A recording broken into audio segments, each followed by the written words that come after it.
కుక్కే సుబ్రహ్మణ్య దర్శనం ఒక ఆధ్యాత్మిక ప్రయాణం. గత వారం మా ప్రయాణం ఒక పవిత్రమైన గమ్యానికి ప్రారంభమైంది. అది కుక్కే సుబ్రహ్మణ్య క్షేత్రం. ప్రభాత వేళల్లోనే మనసు భక్తితో నిండిపోయి దేవుని దర్శనం కోసం అడుగులు ముందుకు సాగాయి. ఈ మార్గం సాధారణ రహదారి కాదు, అది భక్తి మరియు ప్రకృతి కలిసిన దివ్య మార్గం.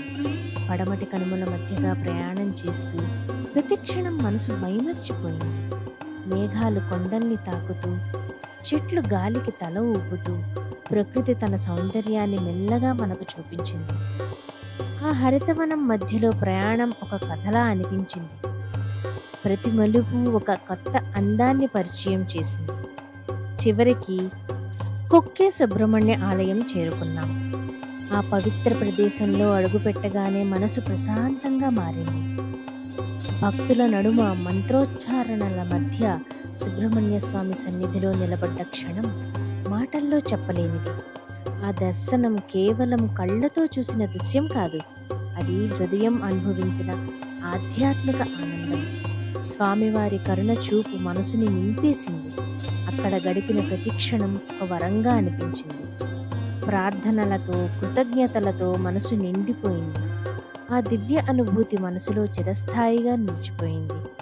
తిరుగు ప్రయాణం మొదలైంది, కానీ మనసు మాత్రం అక్కడే ఉండిపోయింది.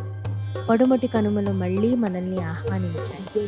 ఆ పచ్చని కొండలు, ఆ మేఘాల చాటున ఉన్న రహస్యాలు, ప్రకృతి తన అందంతో మనల్ని మాయ చేసింది. ప్రతి క్షణం ఒక చిత్రంలా, ప్రతి దృశ్యం ఒక కవితలా ఆ ప్రయాణం మనసులో ఒక అందమైన జ్ఞాపకాన్ని నిలిచిపోయింది. ఈ యాత్ర కేవలం ఒక ట్రిప్ కాదు, అది మనసుని శుద్ధి చేసిన ఒక ఆధ్యాత్మిక అనుభవం. సుబ్రహ్మణ్య స్వామి ఆశీర్వాదంతో మన జీవితం మరింత శాంతిగా, ఆనందంగా మారాలని కోరుకుంటూ, ఇది మా కుక్కే సుబ్రహ్మణ్య యాత్ర కథ.